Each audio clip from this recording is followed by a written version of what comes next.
Hello, sir. Hello. Yeah, I have one question regarding the CNN assignment.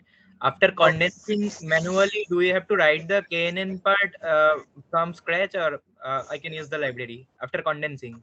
After condensing, you can use KNN library function. Okay. Okay. Okay. Yeah. Excuse me, sir. Yeah, please. Sir, I also have a doubt from condensed KNN. Like if there are multiple features, then while taking distance, are we just summing up the distance of each features?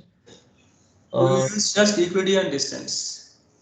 yes, sir, I got that point. But after getting distance between each features, are we summing up directly, just The assuming that? Euclidean distance is basically it computes the multivariate distance between multivariate to multivariate samples.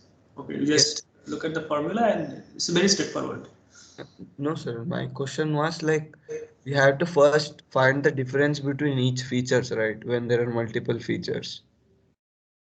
Okay, I mean, did you take a look at the Euclidean distance function? I mean, how it is actually done? Yes, sir. It is just Yeah, s- I think I recommend you to take a look, one more look. This is very simple. If you don't understand, then I can clarify. okay, sir. Okay. Okay. All right. So, okay.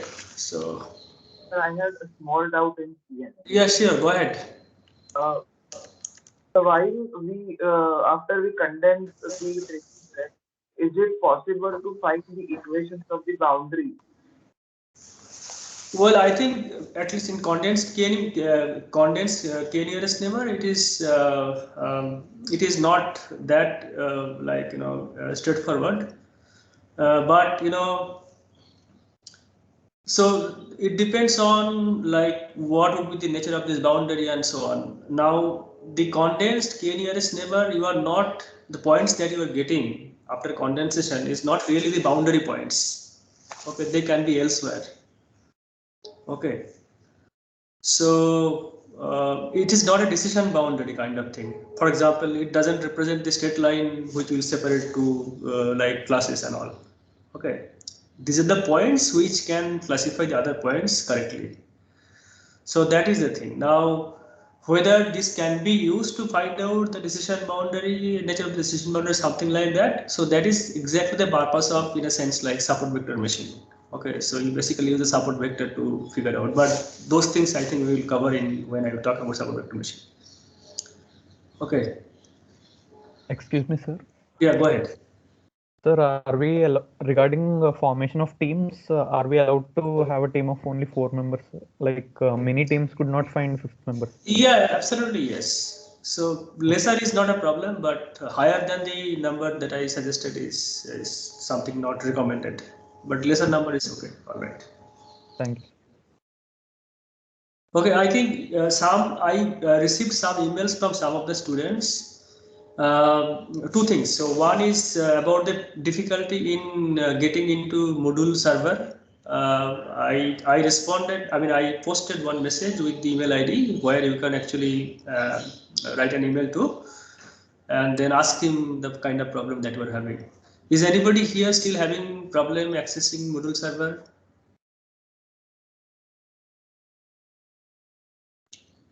Yeah, okay, all right. So in case you have any problem, because he is the person who looks into all this Moodle related issue, you please write him an email. Okay.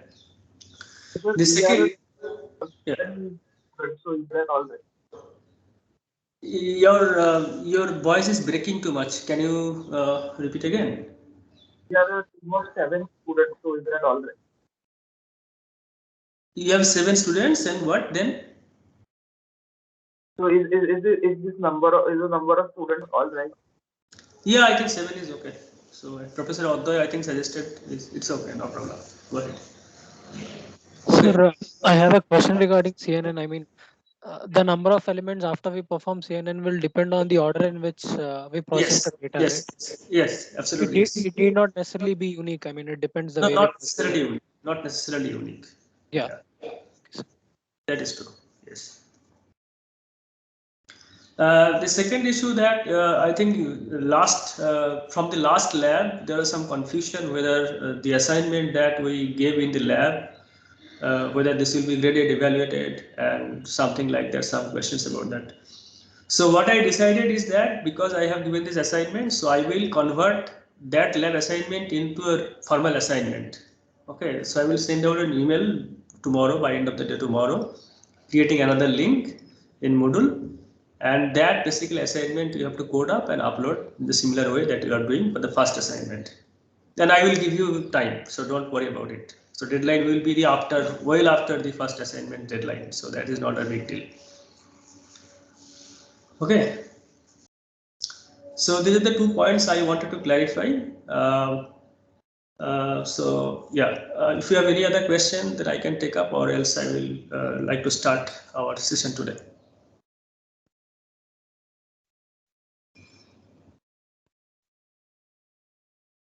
Okay, all right. So okay, so we started talking about deep neural network, and I emphasized that this is going to be the foundation of almost everything that you are going to use everywhere in deep neural network. Okay, so the way that we form it, the roles of different neurons, and in particular the training algorithm, because training algorithm is the backbone of any deep neural network. So which is basically the gradient based training. Okay, so how you can actually efficiently compute the gradients and so on. So these are the things that we are going to look into in maybe today's lecture and the next lecture. Okay. So feel free to interrupt me any point if you have any question, any doubt, because this is going to be the foundation. So if you have any doubt, let me know. I will be very happy to answer your questions. Okay, so, and at the start, I would like to emphasize that the techniques that we use to train deep neural network, they're essentially the high school mathematics. Okay, just 10+2 level mathematics. There is nothing complicated in it. Okay, so all you need to know, because we are dealing with the big things like too many neurons, too many variables and all. So that makes little complicated, but the basic principles and foundations is not complicated. So be little patient and try to follow what I'm trying to say, and feel free to interrupt me. Okay, so I start with this one, and quickly I just wanted to do a recap of what we started doing last time. And so I mentioned that feed-forward neural network is basically you can use to classify things. Okay, so like 2 class, 3 class, 4 class, 5 class, anything. There is as such no restriction. So it's like you have fixed dimensional feature vectors, and then you want to classify these objects into like several classes that you have in the data. And this is supervised learning technique. So you have a data, and the problem that we started off with the movie recommendation, where you have your 2 friends rated a particular movie, okay, and also the data saying that whether you like that particular movie or not. Okay, so in a sense, what we are trying to do here, using your friends rating, the model will try to predict whether a new movie which you have not seen yet, you may like it or not. Okay, so it's a movie recommendation thing that we're going to do. So recommendation is nothing but in a sense classification problem. Okay, so yes, no kind of thing. So that's what we want to do. Okay. So I talked about that, the role of this decision boundary and things like that. So if you plot this data, something like this, then what you really want to do, you want to figure out the decision boundary, and often decision boundary means some kind of curve. Okay, so straight line, very complex curve, non-smooth curve. So which will basically separate the classes from one another. That's what we're going to do, and we always represent this in terms of mathematical equation. So that's what we want to do. Okay, it's just functions. Okay, and that's why I mentioned initially that this is a function approximation problem. So in this case, if we know that somehow we can figure out that okay, this green line is the good line which will separate the 2 classes, then when this pink box will come, which basically we have to predict the level for, then we can know that which side of the straight line is actually falling, and based on that we can recommend this. Okay, that's what we'll do. Now I will skim through this because I covered these things one. So there is a correlation between logistic regression and neural network. Essentially, this is nothing but, so neural network is nothing but collection of logistic regression things. Okay, or rather this kind of structure that you have. So we have the weights and biases, and graphically you basically represent this way, that the weight time the particular feature, then you sum them everything up, and then there is a bias parameter called B for every neuron, and then you're going to have the activation function, and finally you get some output. So this is the familiar thing, the logistic regression function, and you convert this into neural network kind of representation. You look like this. Okay. Now, okay, all right. So I also talked about these things depending upon the value of the z. Okay. Now you know which side of the straight line it is actually falling, and based on that you can basically apply activation function. And so activation function, depending upon that, we can do all these things. One of the questions that raised in the last lecture is that if we know the straight line, then we know which side of it is actually falling. Then what was the need for taking activation function? So the purpose is basically we have to estimate these parameters W1, W2, and B. And the way that we do it, we use gradient descent. Okay, the optimization technique based on gradients. Now, if you do not have a smooth function, objective function, then it's difficult to apply gradient descent technique to find out the good values. So in a sense, the activation function that we use here, main purpose is kind of the objective function would be of smooth in nature, so that we can basically find out the derivative with respect to these parameters and then find it out. That's the main purpose. Okay, and nothing specially. So yeah. So yeah. Okay. So, and also I would like to mention is that so a neural network represents a very complicated functions. Okay, like functions of too many variables and function of compositional nature. So f of g of each of these and that and so on. So lots of composition of functions. So the picture that you often see in neural network is nothing but a kind of visual representation of that complex function, just for human mind to interpret it relatively easily. Okay, and there is nothing special in it. Okay, so you will see in a moment what do I mean by that. Okay, all right. So this I mean till yeah, go ahead. So you said these the activation function used is a ReLU function, and it is not a smooth function. So, that So ReLU function is basically a continuous function, but not differentiable at 0, right? yes. But it's a continuous function, right? But you said while gradient descent, it helps if the functions are smooth or differentiable.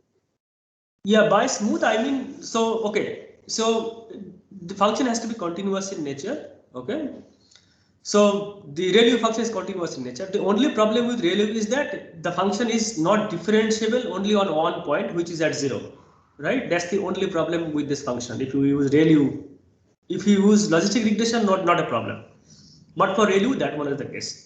But when you have a very complex function, the domain of definition is too large and so on. So it's like non-differentiability at one point practically is not a problem. So people have come up with some kind of trick to address that problem. So that essentially is not a problem in reality. Okay. Okay. Yeah, okay. We just do a little bit of trick, some kind of approximation you do, okay, just to avoid that small problem. But otherwise, it's absolutely fine. Okay, okay. So let's, I think, let's get into the main sort of the main power. Okay, the power of deep learning, why people use deep learning, and so on and so forth. Okay, so let's try to understand what happens. Okay, now the previous data you had seen. Let me just go back to the previous data. Okay, this one. If you are seeing that this data is kind of linearly separable.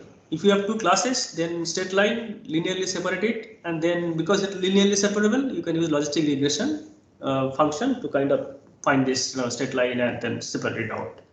So that's easy thing to do. Okay. Now, what about this one? This one. Now take a look at this particular data.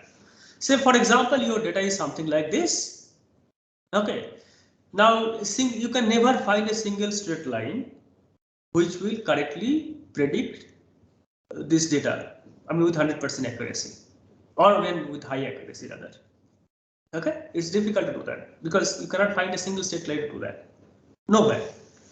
So in this kind of situation, the possible strategy you could take is that, okay, I can use multiple straight line. Why not? I can take multiple straight line to do that. If I know that, okay, these are the two straight lines which will separate it, then I can define composite rules saying that, okay, if a point is left side of the black line, then it is one class, or if a point is right side of the green line, if it is in one class, and the other case, if this some points are within this left side of this straight line and right side of this straight line, then this is in another class, something like this. So basically a composite rule you have to play with when you are combining information from multiple decision boundaries. Okay, so moral of the story essentially is that you basically need to, in this particular data,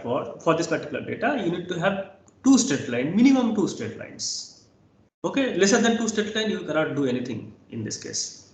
Okay, so in this kind of situation, let's try to see the correspondence between this particular picture and a very simple neural network. Why we take the hidden layers and things like that. Let's try to understand that.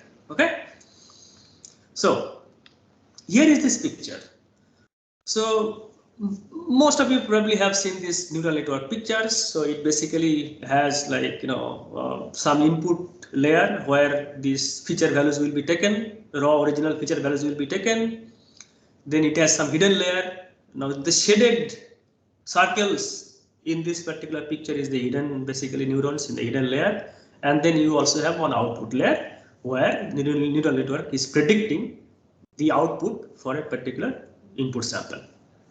And you have the biases and the weights. Okay? Weights means the weight for every connections, and the biases of all the neurons, rather the circles in this picture, except the neurons from the input layer. Input layer, you are simply taking these feature values and so on and so forth.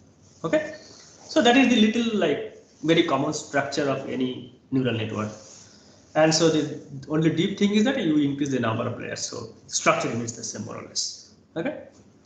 So let's try to understand the correspondence between these two line decision boundary and this neural network. What the hidden nodes are actually doing in this case. Okay. All right. Now, if you look at this, so Sir, yeah, go ahead. sir, in a logistic regression, we saw that there we were multiplying the theta naught with x naught.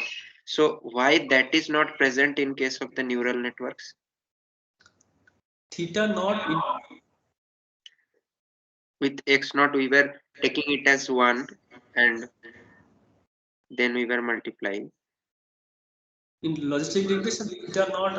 I'm not getting your question. Like, Sir, there was in logistic regression, we were approximating the z function as theta 1, theta naught plus theta 1 x1, theta 2 x2, like that. So here the you said that bias unit is not in the input layer. So why is it not here? That is my question. So in this picture, so bias is there. So it is just that. So you mean you in this particular? So do you mean in this particular picture or the new picture? This latest slide they're talking about. Sir, actually both I am talking about. Okay. So in this case, if you look at this, what is the Z this coming into it? So you have the W1 x1 plus W2 x2 plus B, where B is the bias unit, right? So B is equivalent to theta naught, or rather equal. It is just another name. So neural network convention, people call this is a bias, so that's why I introduced B for bias. But it is actually theta naught. Okay. Okay, sir. Okay, sir. Okay, all right. So, okay. So what this model is actually trying to do? Now, if you look at this picture very, very carefully, now this is what it's exactly doing. Okay. Now, so in this case, this particular node, what it is taking? It is taking W1 x1 plus W2 x2 plus B1. Right? So this is the input to this neural network. Neuron. Similarly, you can also have the other neuron. I'm not writing down. Similar way you can compute it. Okay. Now what this is actually representing? This is nothing but the expression of a straight line or other plane if you consider the. Sir, that is W3 x2. Oh, sorry, it's a W3x. Yeah, right. Absolutely, yes. It has to be W3. Yeah, right. Just Yeah, it has to be W3.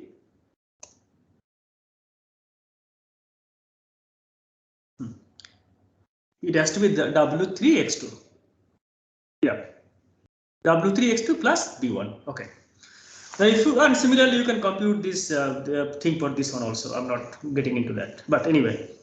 So this expression is nothing but the expression of a straight line. So if you have two-dimensional data is straight line, 2 and more, it is basically 3-dimensional, it is plane, and more is hyperplane. So essentially, this is in a sense basically a straight line. Okay, something like this type of model. All right. Now that is the thing that is coming into this function f. Sir, excuse me, sir. Hmm. Sir, are we not applying activation function after? I have not told that yet. Okay, I'm just coming to that point. I'm just saying that what it is actually taking as an input. Okay, this neuron. So the information which is coming into this neuron is this. Okay. Now what you're doing? Now there is a function called activation function. You are applying activation function on this value. So you are applying f of this. So f could be ReLU, f could be like logistic regression and whatever. For the timing, let's focus on logistic regression, and then we will talk about other function later on. So if you do that, then this function is going to tell, now the value of this is going to tell that whether a particular point will be on the left side of the equation or the right side of the equation. The same interpretation that we had. Okay. So I can say that for a good neural network, if it tries to model this particular data, then this one, okay. So this particular expression, this one is essentially pointing out either of these two straight lines. Okay. It could actually point out to this or this. I do not know which one, but one of this. They need to model. It needs to model one of the straight line. Similarly, this particular neuron can model this particular straight line. Okay, so these two hidden nodes that here I am taking, two hidden neurons I am taking because I needed to model these two straight line. So they will basically model one of the straight line. If this is modeling this one, then the other one will model this one. Okay. Now, so that is all right. Now, so these values which are coming out of these neurons is telling you that, okay, given a particular point, where it is actually belonging. Okay. In the middle region, yeah, go ahead. So like in any case, like that function f will be binary output, like it will only give us two values in the output. It's not binary output because you are using a smooth function. Like for example, if you are using ReLU, if you are using logistic regression, I mean sigmoid function, then it is some value between 0 to 1. Like no, after getting that value, will we put that if condition to No. We are not doing that. We take as is, and then basically, if you do that, then basically it's difficult to optimize this objective function using gradient descent technique, because then the whole things become highly. So like what I'm asking is like whatever be the number of feature variables, we'll get the output like a point on one side and point on another side, like that will be the two outputs. Yeah. Or other outputs will also be there for that function. Right. Yeah. Okay, so the way you can interpret is that closer to 0, you can think about the one side of this line, like left side of this line, and closer to 1, you can say the right side of this line, and things like that. Okay.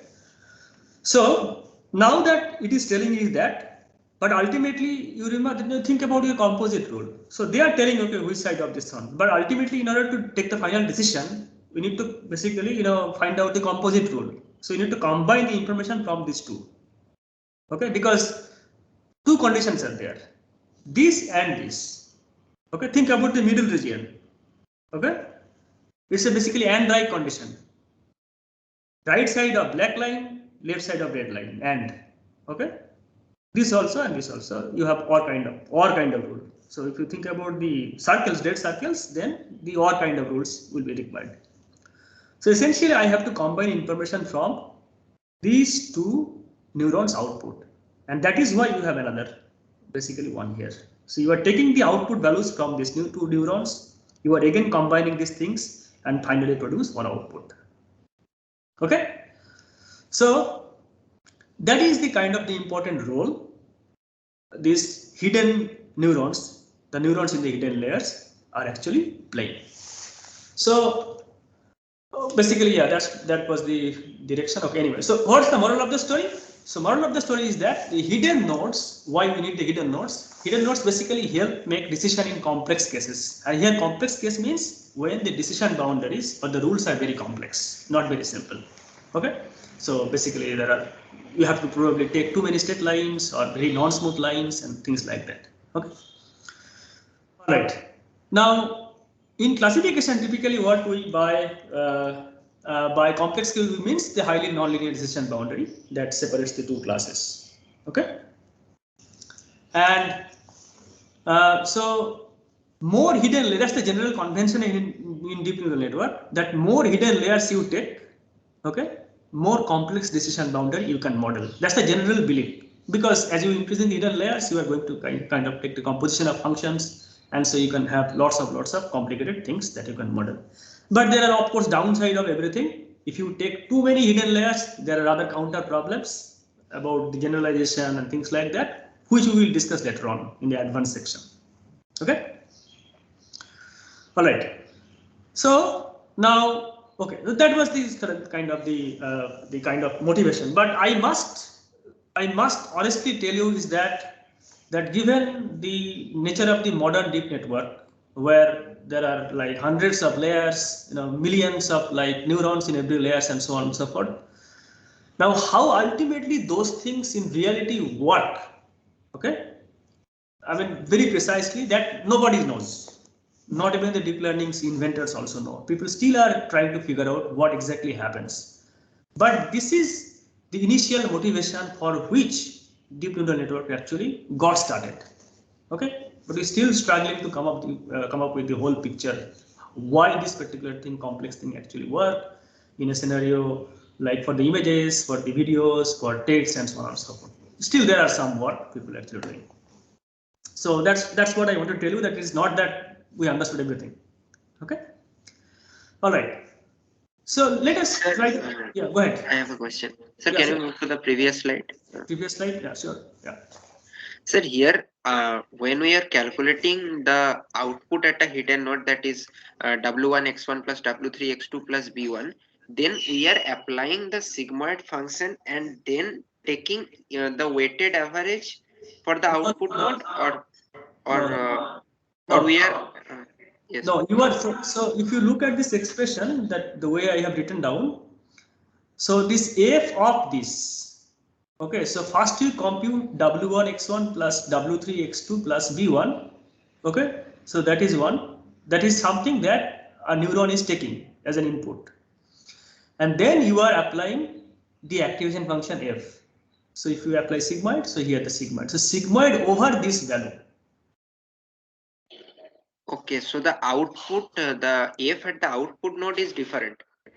Yeah, so the output from f is different, yeah, which is f of this. Okay. Okay, so it will be just W5 into f of W1 x1 plus W3 x2 plus B1 plus W6 into f of the other node. Which output corresponding to what? I mean, the final output you are talking about, this Yes, one? yes, Oh, final it will be this, f of, it's a W5 into say output from this one, if I say O1, plus if I say output from this is O2 from this particular neuron. So W5 into O1 plus W6 into O2 plus For example, the bias is, I am writing down this is B3, so this is B3. Okay, so this is going to be your final output. Yeah, so my question is that both the f functions, that is at the output layer and at the hidden layer, are they same or different? So, okay, that's a good question, which I will address later on. So, for the time being, you can assume like it's the same function. But when you have very at least the modern networks, so generally the f function in the non-output layers, something else. Typically, people take value. But for the output layer, you use only sigmoid. Okay, so it can be mixture of both. Okay. Okay, sir. Yeah. Okay. Sir, Yeah, go ahead. here the activation function is non-linear, then why the decision boundary is linear? Activation function is, I'm not saying activation function is not linear. Yes, then why is the decision boundary linear? But activation function is telling what? Activation function is like helping you to decide which of the state line it is actually falling. So left side or the right side.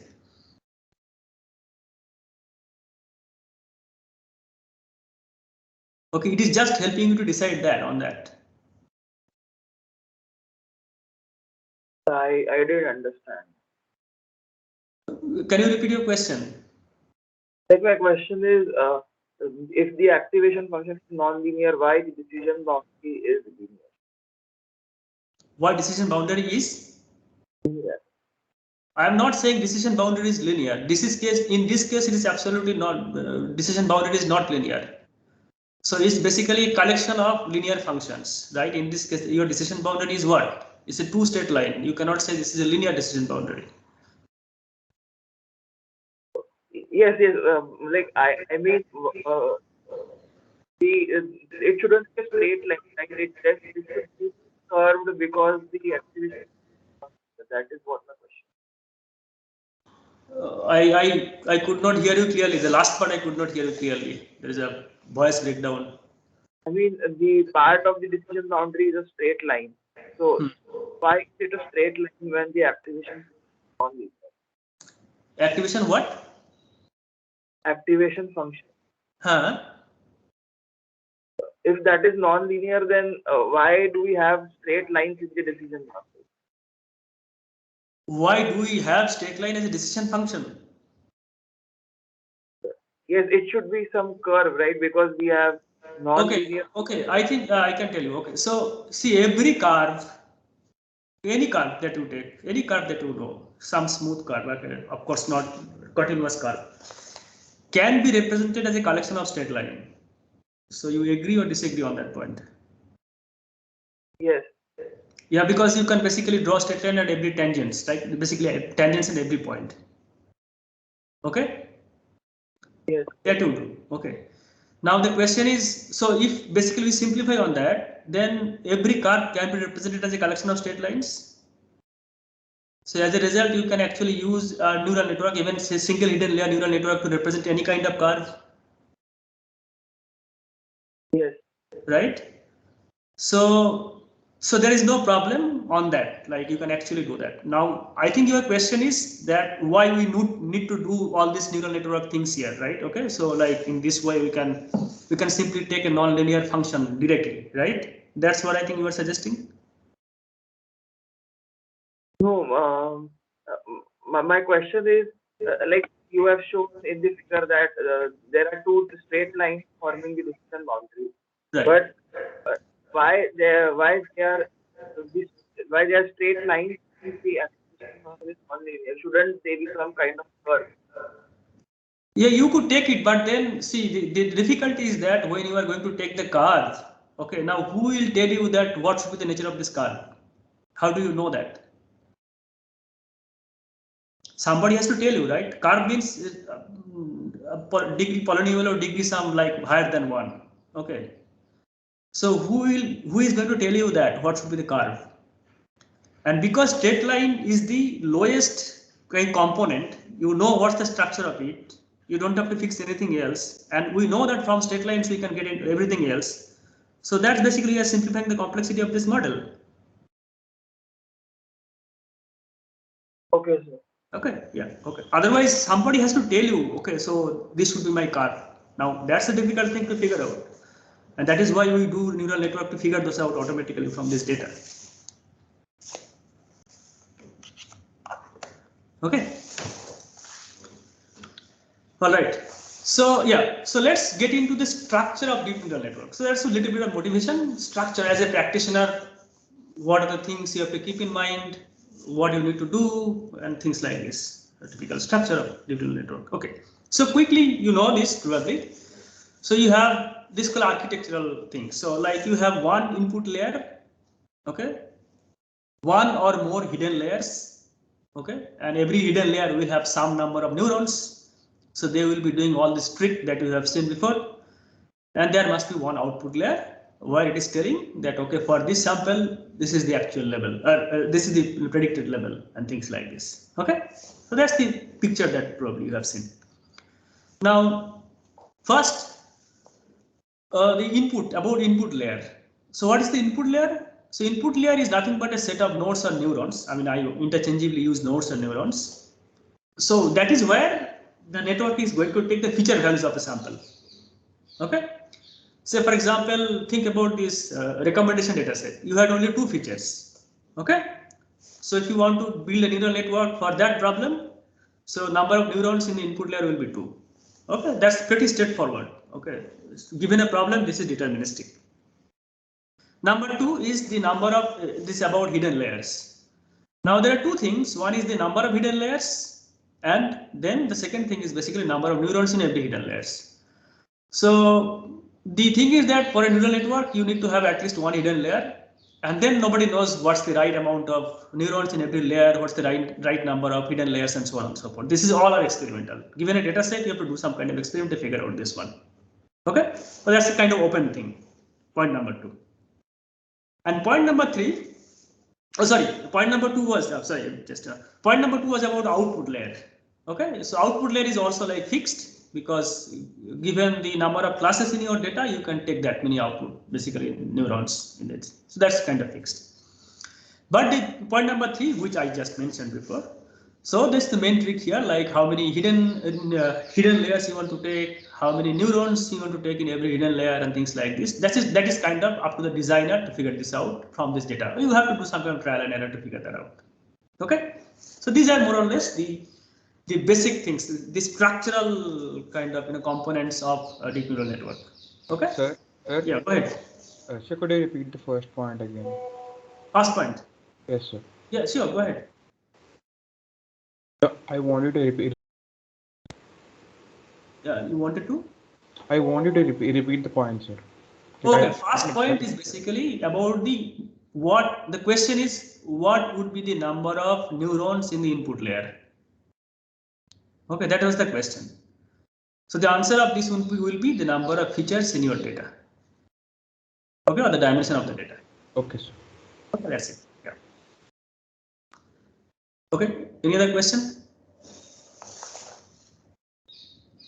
No, sir. All right. Okay. So yeah, next. So then the next is basically the once we know that okay, I figured out the structural components of a deep neural network, what are the ingredients, okay, of a deep neural network? Okay. Now in order to like build my whole network, then what are the ingredients I need to do that? Okay. So there are 3 things. We already touched upon these things. I again repeat. 3 things you need to know. One is weight. Okay. So weight is basically nothing but you have the bunch of connections, right? In neural network, you have connections from one neuron to another neuron in the consecutive 2 layers. So the weight is basically the strength of the connection. That means how much information one neuron is sending to the other neuron in terms of that. Okay, and it always is basically in a feed-forward fashion. So from layer L to layer L plus 1, just 2 consecutive layers.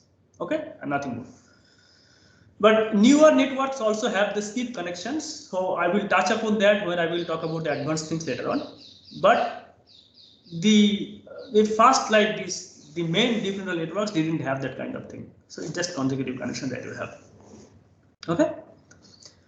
And then second is basically bias of each non-input node. Remember that bias associated with each non-input neurons actually. So for the input layer neurons, you do not have any bias. Okay, you just have for other things. And third thing, you have to know that what activation function you are going to use, because for every non-input neuron, okay, you are going to apply some activation function on this, on the input of this neuron. So you need to know the activation function. So these three things are additional things that you need. Okay, and so Excuse activation me, sir. function. Yeah, go ahead. Sir, I'm not understanding what is meant by non-input node, bias of each non-input node. Okay, non-input. Non-input means this one. So these neurons, the neurons in the input layer. Okay. Sir, will Okay, sir. every layer have a single bias, or like will each and every node of every layer have? That's a convention. Okay, that's a convention. I know that there are some some literature somewhere people actually use this kind of thing. So something like this one neuron, okay, and then basically it's additional neuron, and there is a connection with everything else. Okay. So, but then if we take a bias for every node, won't our number of features increase? No. It is exactly the same. Okay, sir. It is exactly the same. Okay, so I'll tell you why. So I think probably the thing that you're referring to is something like this, right? Probably this picture you have seen in many places, and this is just a different convention people use. So once you increase one particular neuron, which is I think bias neuron you are talking about, then you are going to add this many connections. So if there are 4 neurons in this layer, then there are 4 more connections, and for 4 more connections you are adding 4 more weights. Okay, here, which is equivalent to 4 biases, the way I am talking about. Make sense? Yes, sir. Yes, sir. So it's just the representational issue. I mean, I prefer this way, somebody else prefer this way, but the ultimate thing is basically same. Okay, just the visualization, different visualization. Excuse me, sir. Yeah, go ahead. Sir, L equals to 1 implies hidden layer 1, right? Here. Or L it is the equals to input 1 layer. implies hidden layer. Okay. No, L starts from the input layer. Okay. Okay, so L can be from 1 to. So this is L equals to 1, this is L equals to 2, L is equals to 3, and this is L equals to 4. Okay, so it starts. Said one hidden layer, can the number of nodes be less than number of features? Yes, that's also possibility. Okay. Okay, that's Sir, also so the possible. bias of nodes will start from the layer 2, no, sir? Sorry, bias what? Like the second point, sir, bias of each non-input node, like these will exist only from the like nodes of second layer, no, sir? So from second layer to onwards, yeah. Okay. Yeah. Okay. Okay, so the previous question. Okay, so your question about number of neurons in hidden layer should be lesser than the number of features in the data. That's also a possibility. And also you may also need to take more. Number of neurons is higher than the number of features that you have in your data. So those are, till now, those are open questions. Nobody knows how to set it. The best way to do it, you have a data, you run your model multiple times with different different configuration, and see which one is working best. Nobody knows yet what's the right thing to do for a particular data. Okay, so it's still an open question. Okay, so all right, so next, now this is the what a non-input node of the network does, and I briefly touched upon it again. So it takes some value from the previous layer. Okay, so it's basically linear combination of some values, weights, previous layers, features, then bias, everything else. So it takes some values from the previous layer. It basically passes this information through the activation function and then produces one scalar quantity. Okay, so it takes one scalar quantity, which is a linear combination of the signals coming from the previous layer. Okay, from this layer. Okay, for example, from this layer, if you think about it, it is getting something, okay, which is linear combination of these things, and it is producing some output from here after applying activation function. Okay, so the way we do it is this, and this is a general formulation. So input is basically weight into the values, linear combination of these things, and output applied on this particular value, the activation function. Sir, yeah. Weight W5 will be the value of that activation function. No. W5 is the weight of this Yes, connection. sir. You told that for the first layer, the output is f of w2 x1 plus w4 x2 plus b2, right? So yeah, here if you think about it, so here, so like the output from this node, it's something like, for example, I'm just denoting, this is, for example, output from this node is O1 and output from this node, for example, O2. Okay. So then the input to this will be W5 into O1 plus W2 into W6 into O2 plus the bias of this one. so that output is that function, like activation function of the previous node. Yeah, exactly right. Yeah. So that this is the output. Yeah. Okay. This is the output. Okay. For every neuron, you are going to get that. Okay. So yeah.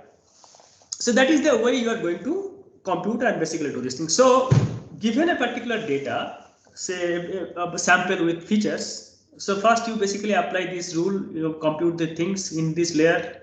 This way you proceed, input and output. Then again you compute this input and output and so on and so forth. So this pass that you are taking in this way from left to right, this is called feed forward pass. And that is why it is called feed forward network. Okay, this is called feed forward pass. Okay, that is the, because given a particular sample, that means with the feature values, okay, you basically try to compute what would be the corresponding output predicted by this network. So from left to right, you have to go and proceed in this way, compute input and output for every neurons in this network and finally in the output layer. Okay, and that is what is called feed forward pass. Now, in order to do that, you need to know all these parameters, W1, W2, W3, B1, B2, B3, whatever. This is called the model parameters or the network parameters. And we have to estimate that, what would be the good value of those things. That's the part of the training process of neural network while we apply backpropagation algorithm. Okay. So I run through this. I'm running out of time. It is almost 53 quickly. Okay, so these are some of the popular activation functions that people use. It could be sigmoid. Remember that this is like taking a scalar quantity, giving a scalar quantity. Okay, so a sigmoid function, you know also tanh, ReLU function, very popular, people are using nowadays. You also have little bit of tweak on the ReLU function, it's called leaky ReLU. Then you have max function, something like you have two values and you take maximum of those values, or it could be multiple values and you take the maximum of these values. Then you have the ELU, I think it is exponentiated linear unit or something like that. So there are lots of such activation functions people just play with. Okay? Sir. Yeah. Sir, I understand the use of sigmoid and tanh, sir, for the classification problem, but why do we use ReLU and leaky ReLU and those functions? Why we use that? Sir, we use sigmoid and tanh for like classification problems, right? Right. Sir, why do you use ReLU and leaky ReLU functions? Okay, we use that because I think things will be clear when I will talk about backpropagation. So we use that because for a deep network, there is a problem with sigmoid and tanh in terms of vanishing gradient problem. There's a thing called vanishing gradient. Okay, so gradient become very small, and so that's why the parameters in these earlier layers, say first, second, third layers, so very few but very early layers, is basically update of those parameters become very small. Okay, so as a result, network is very difficult to train. So that's the reason people use ReLU. So I think I will tell all of these things when I will talk about backpropagation. Once you have the expression ready, then it's relatively easy to appreciate that why this happens. Okay, sir. Okay. Yeah. So quickly, like many people have many misconception about deep neural network, and it is not a new idea. I think this is 70 years old idea. It started around 1950s or so. Okay, and same idea we are actually doing. Okay, so the only difference between deep learning and neural network, the people used to know that shallow learning is that the number of hidden layers that you are taking. There is not much of difference between these two. Okay, just that you are taking too many hidden layers, you are making your network deep, and as a result, you can basically do lots of composition of functions. Okay, and so that can model complicated decision boundaries. That's it. Okay, that is why people call it. I just will wrap up with two quick questions that you can see on my screen. So if you could just quickly respond to this, then I'll wrap up. So what's the number of features of the data that the deep network trying to model? 6 on the left hand side. 6 on the right hand side? 8. 8. Okay, all right. And for the and how many class levels? 4. Left, Four. 4, right, Four 4. in both cases. Yeah, Both so codes. exactly. So this okay. So yeah. So you are right. So the deep network is modeling data with say 8 features and 4 class levels, and the shallow network is basically modeling data with 6 features and 4 class levels. Okay. And the middle part up to you. Okay, this is up to you how you play with, how many neurons you want to take, how many layers you want to take. Okay, so I will tell you later on when I will give you the practical guidelines that what tricks you can play, but those are not foolproof. Okay, so I will tell you that. All right, so I think I'm done. I do not have time, so I will stop here. If you have any question, I can take a couple of questions, or else I'll stop. Yeah, go ahead. A few classes ago, you said that the problem with high dimensional data we dealt with technique of I think your network connection or something is very poor. I can hear only one word and then yeah. So, is it better? huh? Go ahead. Go ahead. Yes. So few classes ago, you said that higher dimensional data can be dealt with partitioning techniques. So can you tell what did you mean by that? Partitioning technique. Yes. So you mentioned this in the slide. So can you please explain that? I didn't get. I never said that you can do partitioning technique. I'm not getting your question. Like you said, when we have higher dimensional data, we use partitioning techniques to degrade linear search in higher dimensions. So can you explain this statement? There's nothing to. I don't think I mentioned exactly like this. I'm not talking about the higher data. So this is for any kind of data that you have. Like if you have a data and you have a class levels for that. So the question is whether you can find regions where a small region will represent one particular class or one particular kind of levels and things like that. And so those regions you can find out in terms of like the boundaries, right? So that's what you want to do. And so boundaries could be like boundaries modeled by some like straight line kind of thing. So if you have multidimensional data, then people don't call it straight line, people call it hyperplane. Okay, so in a sense, you are basically can do hyperplane, and hyperplane is nothing but a first degree polynomial. That's what I meant. I'm not sure whether you and I are thinking on the same terms. Okay, sir.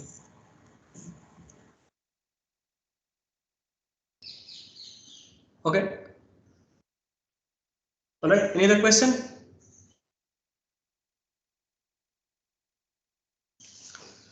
Okay, so we will see you tomorrow, and tomorrow we will be doing perhaps the most important thing in deep learning, which is backpropagation algorithm. Okay, which is basically powerhouse for all deep neural network training that we do. Okay, so tomorrow we will do that. Okay, thank you. So, Thank you, sir. thank you. Thank you, sir. Thank you. Thank you, sir. Thank you, sir. Thank you.